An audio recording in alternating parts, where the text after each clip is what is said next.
Okay, I'm gonna give a little breakdown real quick. Um, I'm not going to cover everything throughout my past and my experiences, but I do want to. I'm going to mention one thing so people could get more familiar with me. Now, I'm not doing this. I'm not bragging um, because what I'm about to tell you right now. Um, for a lot of people, it's going to be a hard one to swallow um, because it has to do with life, and everybody's life is important and it is precious, and nobody should be taking another person's life. Only when it's their time, it's their time. Uh, Throughout all my years of the lifestyle that I had chose for myself and grew up in, I dug myself in a hole very, very fast. One of the last things that I got in trouble for, um, and I've done my time on this. I completed my parole years and years ago. Um, there was things that was involved in this situation, and there was a grandmother and her two grandchildren that was their lives was threatened, and there was other things involved. I'm not going to speak on that. um, but I found myself in the middle of this fight, and it did not have nothing to do with me by no means. um, but I have always been against people uh, you know abusing the elderly, abusing the children, mentally just challenged. There's just certain people you just don't target, you just don't mess with. And this was one of them situations where a grandmother and her two grandkids was their lives was threatened. Um,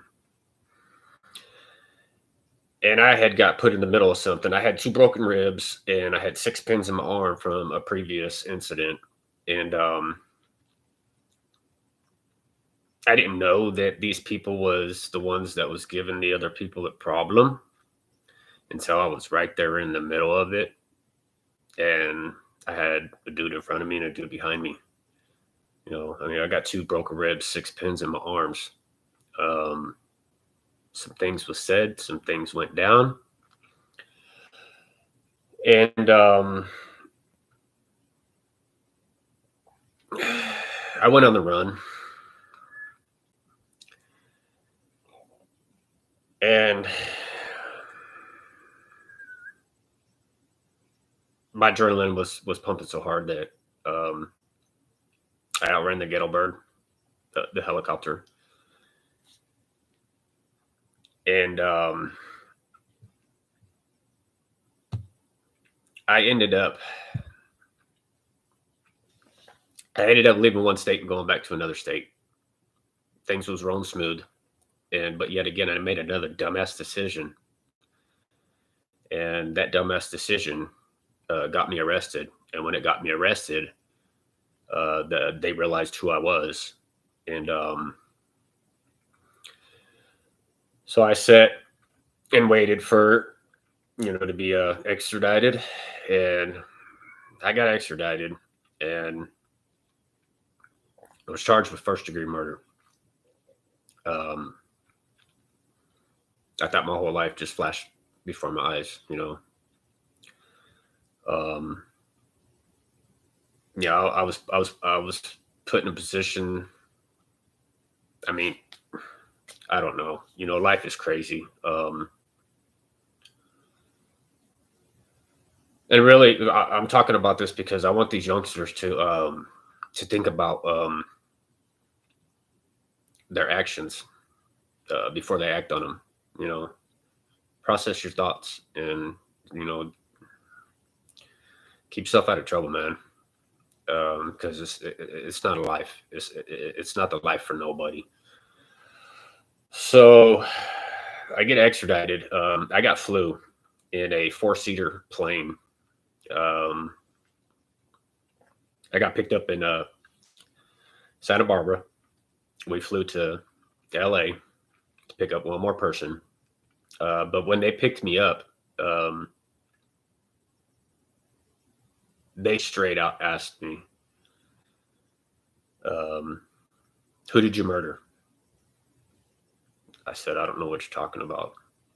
Um, Now, while I was on the run, I had some tattoos that I had removed for certain reasons, and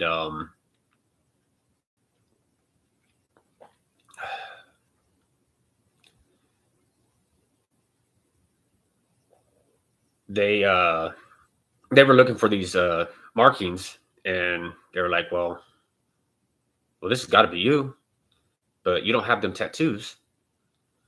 And they're like, "But this has to be you." And I was like, "I don't know what you're talking about. You got the wrong guy."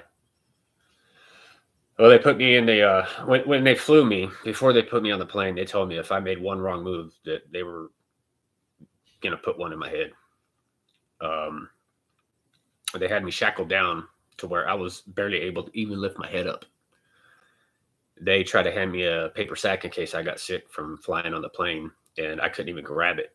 They had to open it up and just set it down on the floor. And they said, if you get sick, just make sure you make it in the bag. Um, they're flying over the beach in Santa Barbara. They shut the propellers off. The plane starts to go down. Now, all I'm thinking is, great, we're going to hit this water, and what am I supposed to do? I'm shackled down like worse than an animal, you know? Um, I'm already trying to think of ways of, getting myself free and, getting myself to land. I didn't realize that they were just messing with me. They turned the propellers back on, it come up, and they did this multiple times. They were fucking with me. Um, Anyways, so I already said earlier, we went to LA, picked up another dude. Well, they get me back to the location, and they charged me first degree murder. And I don't even remember how long it was, but they had to bring me back and rebook me because the person in this incident, they worked on him. When they got there, there was nothing. There was nothing at all. But they worked on him, and got him to the hospital, and he came to for a second, and then he went straight into a coma. So, I was looking at 25 to life without the possibility of parole.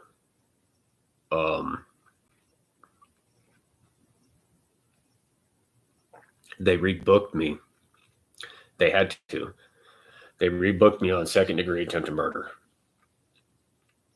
And I was still looking at a lot of time. And there was something else that they were trying to bring into play with it that would have brought even much more time. So I started learning the legal law, and there was a guy in there he was at same charges as me. He had actually been in there a couple times with certain charges. He's the one that encouraged me to learn the legal law, and so I did, and I started bringing paperwork in my public defender wasn't really doing a whole lot, and I was just, I was going with it. You do the crime, you do the time, right? It don't matter, if you're in the right, if you're in the wrong, it's self-defense, whatnot. The way I was raised, you do the crime, you do the time.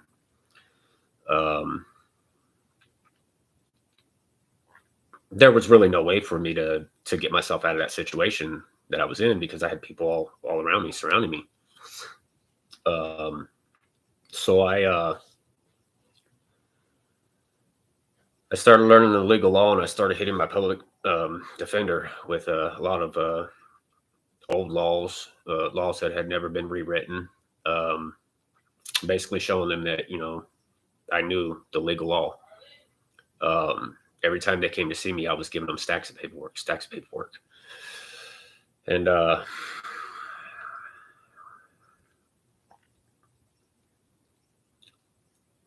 knew I needed to do this fast, um, because I didn't know everything was here, there. I mean, everything was just all over the place, and I could have went to trial and I could have beat it, um, but I didn't want to chance it. Um, I was ready to face my sentence. Um, you know, I didn't make the best choices when I was younger. A lot of people don't. A lot of people made bad choices. They just never got in trouble. You know, I happened to make I made a bad choice and I got in trouble. So I fight my case down to where it's now. Um, if I go to trial and if I lose, it's attempted manslaughter, um, because the person was still in a coma. So therefore, they're still alive. Well, I believe I was looking at anywhere from 9 years being the minimum, 21 years being the maximum. But I was told with attempted manslaughter, they could really max you out at however much time they want to give you. I mean, they want to give you 500 years, they give you 500 years. I don't know if that information was correct at that time, but that's what I was told. And I was more focused on learning that legal law. Um, so I knew it. I didn't want to go to trial, um, because I had done enough research that I knew that um, I mean, this should have been like a self defense case in all reality. Just the way the situation was. Not going to go into a whole lot of detail about it, but unfortunately, in this state, there is no self defense. Um, it's either premeditated or in the heat of the moment, and that's basically what it was. It was in the heat of the moment, because it was like, what are you going to do when you got a whole bunch of people surrounding you, right? Um, so I kept fighting, and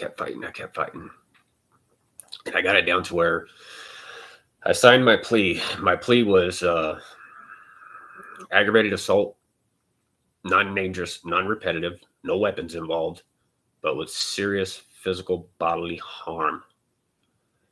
And the doctor bills was, I mean, this has been so many years ago.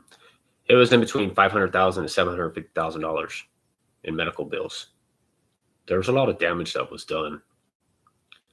Um, and so I signed my plea and I took my punishment. Um, I got my time. I did my time. The person came out of the coma and was considered a vegetable. And that one hit me hard, um, because nobody should have to live like that. Um, it you know it's not a life to live. So I was already sentenced and waiting to be transported, and then some other news came up, and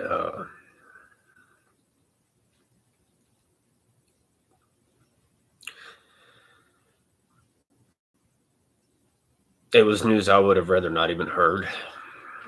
Um, but I couldn't do nothing. I couldn't go back. I couldn't change anything. Um, what's done was done. And there was no going back and making things right. There was no, second chance. Um, for some reason, I did get a second chance. So my point of this is, for you youngsters out there, be aware of your surroundings. Um, think about what you're going to involve yourself in before you involve yourself. You know, people are going to do what they want.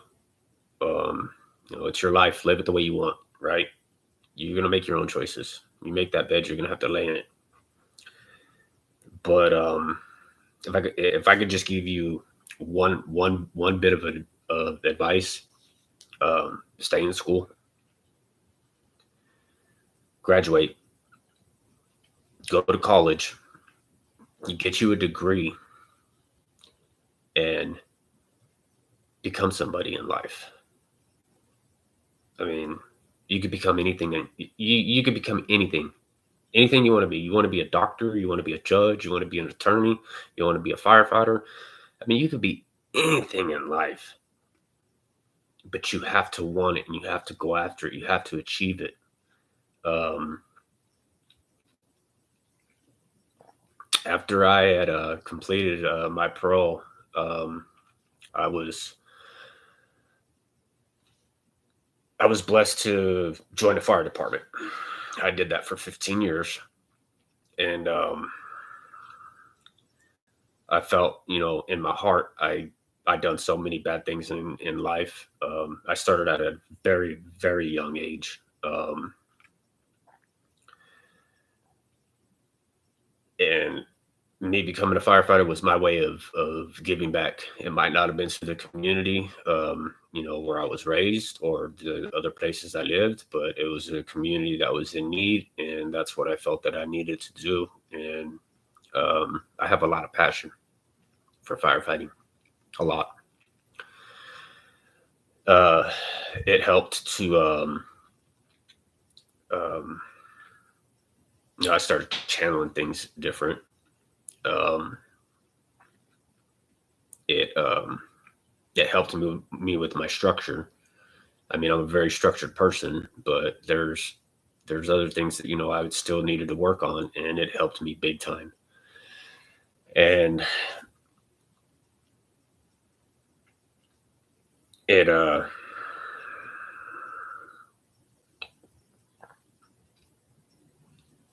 it's not that it made me feel good. I mean, it did. It made me feel good, but being able to be there for people in their worst times, when they're their time of need, when they're running away from things, and we're running into the danger. Um, it made me feel good about, I'm doing things right. I'm doing what the civilian or citizen, what we're supposed to do in life, right? We're supposed to be humble, kind, caring, understanding, positive energy. Um, you dream it, you can be it, basically. So that's what this live is about. I've been trying to figure out a way to cover a lot of things, and I just don't know. I know this is going to be out there now. I don't think there's no way of taking it down. But my past is my past. I can't change it, and I cannot let it continue to haunt me. I have to get past it. I have to move forward.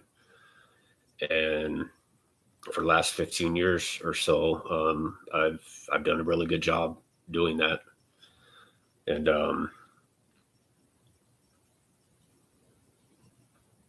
I was that youngster one time that in the early 90s, I did the Scared Straight program, Corcoran State Prison, walked the yard with the biggest, baddest motherfuckers, right? In my eyes, they were like that's where I was destined to be. But I did that program because it was supposed to, scare me straight. But my mind wasn't there. My mind was, that's the life. That's where I want to be. And really, no, it's not. It's not the life for nobody. It's not. No. Um, Being free and being alive is the life.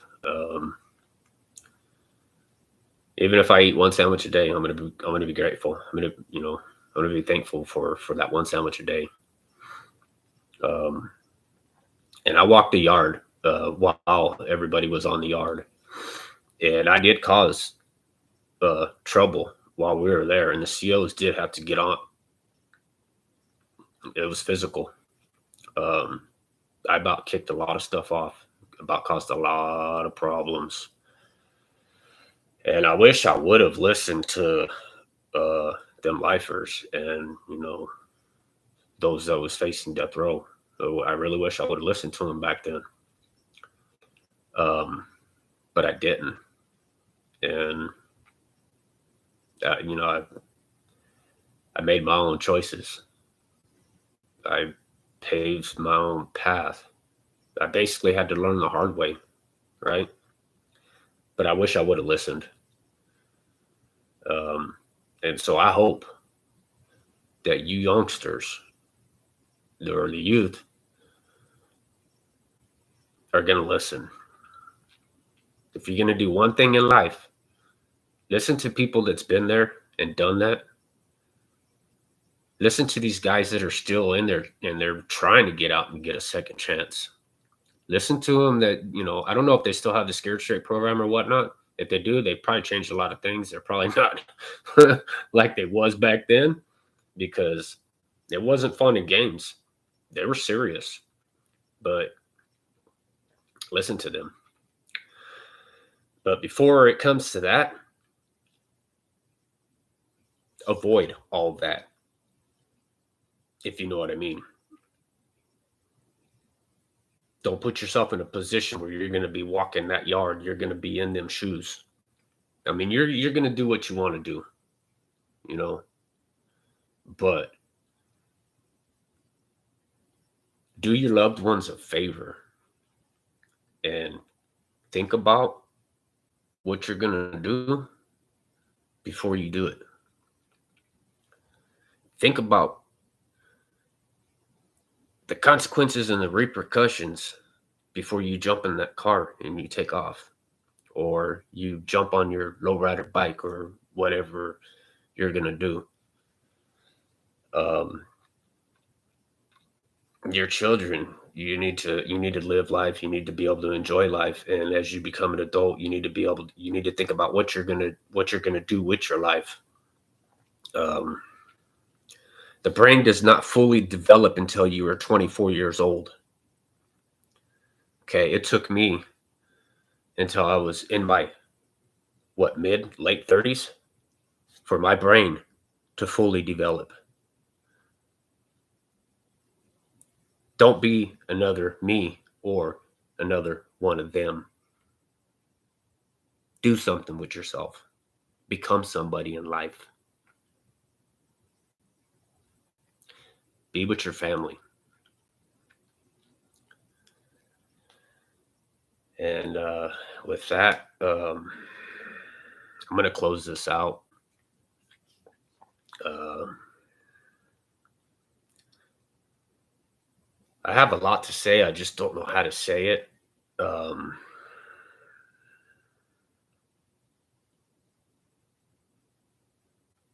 this is going to be something that I'm going to be working on. And I've asked other people, to give me some feedback or, um, give me a call. Let's talk about some things. Because obviously I don't want to be on here just putting everything and anything out there, right? No, nobody wants that, you know. Um, but at the same time, We need to be able to save our children because they are our future. And just think about what you're going to be putting your parents through if you do something and you end up getting slammed down. Because you're not the only one that's doing that time. Your family is going to be doing that time as well with you. Your parents is going to be affected really, really bad. They're going to lose sleep. They're going to be crying all the time. Their head's not going to be on a swivel. They're going to be all over the place and not knowing, are you okay? Did you wake up today? What kind of celly do you have? How are you being treated? I mean, their mind is going to go crazy. So please do not put them through that. Um, love your parents, respect your parents, love those and respect those that are trying to guide you right. Okay. Do not let evil pull you in. We got too much evil going on in the world. Excuse me. There's too many things going on in the world. We don't need more people adding to it. Um,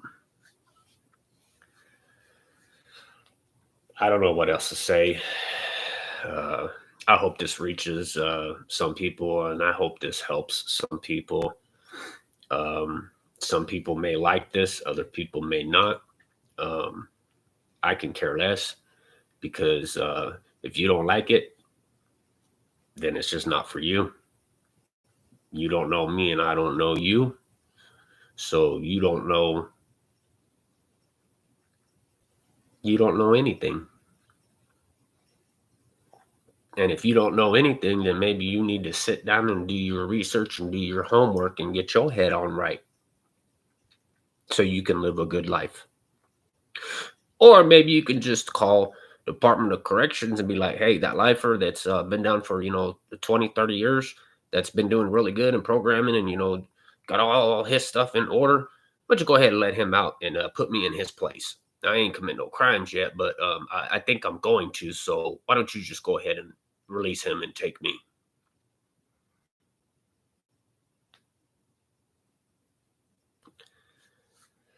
With that, I'm out.